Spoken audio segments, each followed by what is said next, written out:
This is the Blockchain360 podcast. Blockchain360 is a podcast of interviews and discussions about the current state and direction of blockchain. Thank you for joining us today. If this is your first time listening, then thank you for coming. The Blockchain360 podcast is produced weekly for your enjoyment, and show notes are found at our website, blockchain360.co. Come back often and feel free to add the podcast to your favorite RSS feed or iTunes. You can also follow us on Twitter at Blockchain360. All links discussed today are included in the show notes.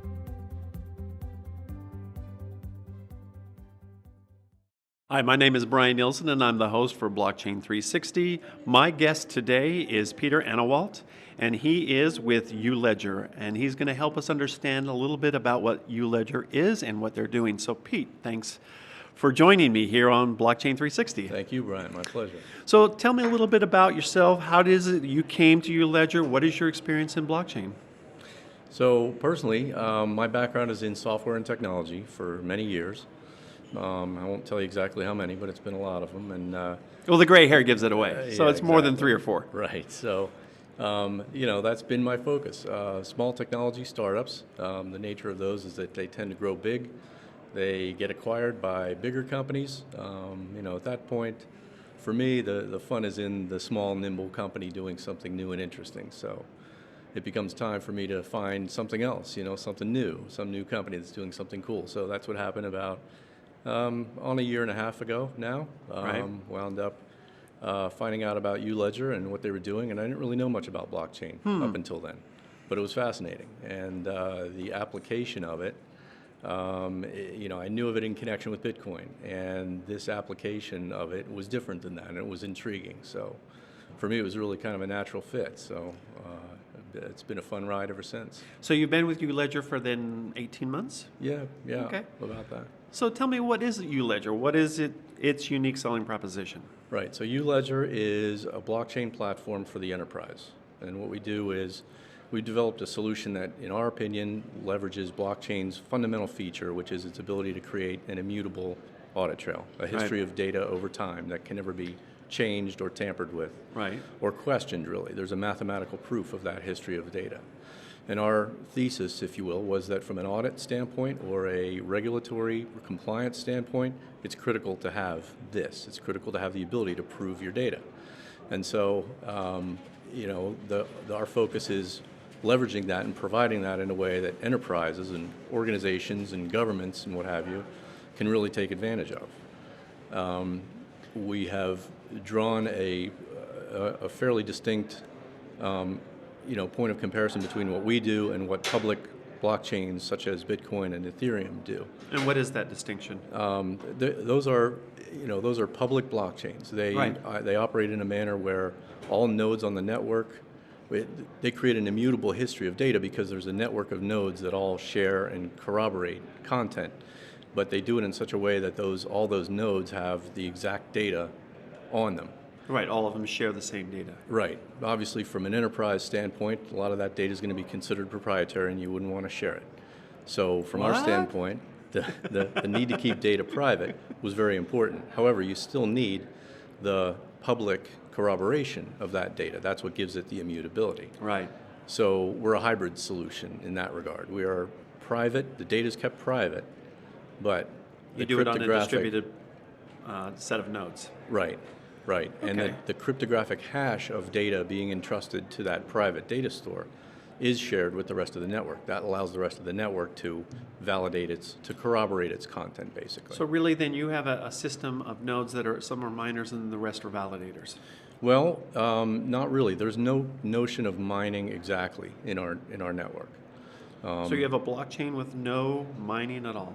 So what's doing the cryptographic hash, and how is that actually, that proof of concept, proof of work actually done? So think about it like this. Each node, each blockchain, each customer of uLedger gets their own blockchain and is in turn a node on the network. And so this is nodes, it's a public uLedger blockchain that all uLedger clients share. Yes. Okay. Yes. So if I was a client, and I'm trying to understand this because the listeners are going to be asking these same questions. Agreed. if I was a client of ULedger and I had my servers, and ULedger gets another client, so I'm company A, company B, my servers are also going to help validate theirs. Correct. Okay, and conversely, theirs will validate my Correct. my transactions or whatever is being done. Right. So, what is the specific area again that ULedger actually covers? Well, I know it's an enterprise solution. So, how is that? What is the use case? I mean, Right. So the specific problem being solved is data integrity, the ability to create a history of your data. right? And as a company, there are many reasons why you might want to do that. And we found a number of use cases different by industry, where the need to do that is is relevant within that industry. So let me give you some examples. We have customers using it for storage of due diligence information. So like around lawyers. things- Yep, exactly. Okay. Around things like chain of title, real estate title. Oh, sure, sure. Research that's done. And once that work is done, storage of it on the blockchain becomes then a known good starting point for anyone who needs access to that information, or perhaps the next time a Now, is transaction this like a done on government type solution? So like Well, your it's very local applicable to county? government. Okay, so that's and by the way, we're at a conference. It's the Insight Exchange Networks Blockchain Conference here in Washington, D.C. So the product you have is applicable to government. It can be deployed in private, and it's really more of a record management system. Well, the point about deploying it in private, it doesn't make sense for a blockchain to be deployed in private, because then you don't have the immutability that blockchains can provide. So we would never recommend that a ULedger node be deployed completely in private without access to the network. That access to the network is critical for immutability. The thing about us, I mean, do you have like a minimum number of nodes that actually have to be deployed for the ULedger blockchain platform to be considered, valid? I mean, for example, IOTA has a controller because they don't have enough systems out there, and at some point that controller will actually go away. Yeah. Is that the same for ULedger? We're very different than architectures like that. We actually have the ability to create as many nodes as are needed. Right, so for you scale. immutability. Sure. Right, it can totally scale. The key thing about that is that the nodes themselves, there's no need to trust any particular entity, not even ULedger.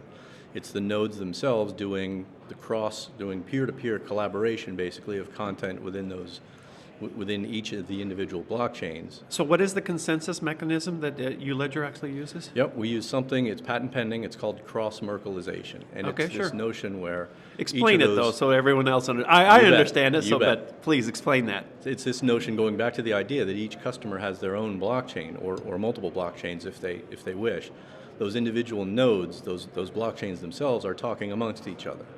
And they're certifying each other's content. They're attesting to content at a point in time. So let's say I'm a law firm and you're a title company. You're certifying title information. I want my legal briefs certified. I'm not sharing the information with you, but I am sharing the cryptographic signature of the information with you. And likewise, you're doing that with me, with your data. So we're not exchanging data, but you are asking me to attest to the content of your data at this particular point in time. So which how I'm are you doing hashing without- documents? The nodes hash the documents. Okay. Or the hash can be provided to the node. If you don't ever want the node to see the actual document, you can hash Just it give them yourself. the hash, it's just right. a SHA-256 hashing algorithm. Right, sure. So the nodes do the hashing typically. They'll share only that hash with other nodes. The other nodes basically attest to that content at that point in time. They're doing it together collaboratively. Right. So it's not mining per se. It's not a complex algorithm. It's not trying to fit the latest Bitcoin transaction in the global state of all Bitcoin transactions that have ever been. But there's the hashing and a validation There mechanism. is. The Yes. two components are actually built part of it. Yes, but it's much lighter weight than, quote unquote mining as it pertains to Bitcoin and Ethereum. So, in your mind, the highest and best use of it is really as a document registry. Is that right? Am I getting that? As a registry of content, right. So The it's word not document- it's not putting the documents into the blockchain, it's actually just putting the hashes into That's the right. blockchain to validate that. Creating an immutable audit trail of data transactions, which could Okay. be anything. They can be documents. They can be any discrete data element. So tell me a something little you'd wanna bit more create. about ULedger. How long has it been around? Yep, almost 3 years now. Our two founders, I'm not a founder, the founder of ULedger came out of Deloitte. No, you He found was- them, so. I did find them, that's true. You're a founder in a different vein. Right, sure. Our founder is Josh, he's our CEO. He came out of Deloitte, in the audit space in Deloitte, so he knew that industry very well.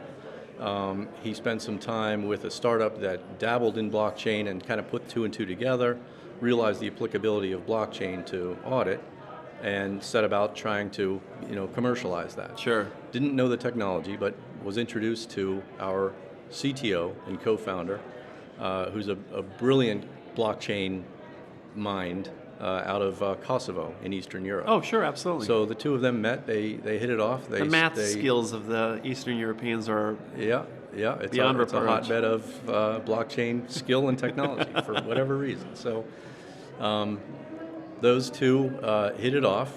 They started working on a prototype, and when I joined, they had prototyped basically the applicability of this concept to email. So the idea there is that you can take email, which is a ubiquitous communications mechanism, but it's very insecure, and it's text-based, and it's not legally, typically not legally usable as a discovery mechanism or something like that.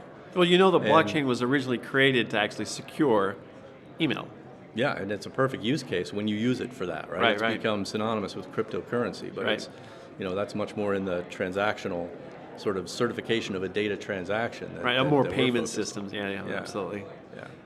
So out of that, we grew from that into a more general purpose notion of, well, it doesn't have to be email. It could be any type of data, any Right. type of data transaction. at all. Sure. So we evolved to that more general idea, which became the notion of data integrity. Right. And built an open standards API on top of our solution to allow it to be very easily accessed by companies with existing infrastructure. So the key thing was that blockchain by itself is complicated stuff, and under the hood ours is pretty complicated stuff. But from an enterprise standpoint, you want to be able to access that relatively easily. You don't want to rip and replace large parts of existing infrastructure to access the blockchain. So Right. that open API layer for us was key to its ability to be adopted by corporate environments. Okay, so where is ULedger located? We're based in Boise, Idaho. Boise, Idaho. Yep. Well, there you go. Yep. Which I might have been hard pressed to put on a map 6 or so years ago. I'm from the Northeast myself, but Where from the Northeast are you? born and raised in the Philadelphia area. Oh, And, okay. much Now of you're my in Boise. Professional career in the Boston area, but I'm in Boise now, and I'm probably staying there. Well, there you go. It's a beautiful place. I grew up out west. I grew up actually down in Salt Lake. So, Okay. So I'm very familiar with that mountain. Yep. It's a different zone of people to understand how they think. So yes, Sure I can is. totally appreciate that. It sure is. So, where do you think the future is for ULedger? How do you project ULedger's growth? Where is that going to happen? Good question. We have struggled with one thing, which is that our solution, as designed, is so broadly applicable, so applicable across industries, that it's common for companies to sort of latch onto a very narrow use case and build Right, that out sure. and get traction there, and then be able to move out from there. We've seen such good use of our technology in very many, different verticals, that we've been hesitant to sort of latch on to any one of those. So that's a double-edged sword. It makes us Usable it by makes all, us but usable not- everywhere, but not known for any one particular vertical. Right, so sure. that's been a challenge of ours. But I forgot to ask, what's your role at ULedger? Oh, I'm COO at ULedger. Okay, so you're the Chief Operating Officer. That's right. Okay. That's right. And how big is ULedger? How many staff? Yeah, we're small. We're still startup. We're still, we're just grinding it out every day. There's 6 of us full time. Okay. And a range of consultants and part-timers that we leverage for marketing functions and some of our development and some of our advisory functions and things like that. We make extensive use of a network of professionals that we know. But just 6 of us full time. Do you have plans for like an ICO? We are conducting a U.S. SEC regulatory compliant token offering. Okay. Which is not an ICO exactly. We are following, we have adopted we've paraphrased what we've heard come out of the SEC, which is that there's no such thing as a utilities token. Everything that they've seen so far looks like a security, so our attitude is, great, it's a security, let's follow the rules that pertain to securities, and we're just going to operate within that model. And when did you have plans for your ICO? So we're actually, we have conducted a seed round token sale under SEC's Reg D, 506. How's that Whatever, go? it doesn't matter. It's the rules that enable you to sell unregistered securities to accredited investors only. Right, so for all the lawyers out there, not everyone has to remember all of these things. Right. We just have to, fall in line behind what the regulations are. Right. So we're sticking close to that set of regulations. And how much are you looking to raise total? We'd like to be in the neighborhood of $50 million total. Okay. And that will include a security token that provides not only the value of the value of the token will be based on, among other things, a dividend of company earnings. So it's tied to that, and it's a security token via that. Also warrants for that round, for the next round of token sales that we'll do. Okay. And then we'd like to be, we're still pursuing the process of being a public company so that we can do a fully public and compliant token sale by the end of the year. Okay. Yeah. So this is part of the question period where I say, what do you see the future? What's your 3-year projection and what's your 10-year projection? For us as a company, or for blockchain in the industry? Both. Or, well, so it's kind of a cliche at this conference anyway, but I'll still mention it. We feel that the notion of blockchain is not new, but it is something that companies, that the world is catching on to what its potential is. Right. And so it's been likened to, are we like the internet of the mid-90s? And I think in some ways that's true. Blockchain is going to be used in ways in which we have not yet thought of. And so it's going to be really interesting to watch that evolve. And so we're thrilled to be right in the middle of all that because it's super interesting. Where do we go as a company? I think there's growth in our future. I think we have a very good solution that works, like I mentioned, across a wide variety of industries and use cases. It scales very well. It solves a lot of the problems that the public blockchains that are on the scene now, so have sort of exhibited in regards to handling of larger volumes of data and enterprise data. And I see it being widely adopted. We're obviously scrambling for customers now in the early days, but I see us growing very big, very large. And ultimately exiting. The appropriate attitude. Yeah, exactly. So, yeah, very optimistic. All right, well, thank you, Pete. I want to thank you for joining me here on Blockchain360. Thank you, Brian. That's it. All right, I appreciate it. Thank you very much. The Blockchain360 podcast is produced weekly. Have a question? Want us to interview someone specific? Wish to hear about a particular topic? Let us know. You can email podcast@blockchain360.co or tweet us on Twitter @blockchain360 or at our website blockchain360.co.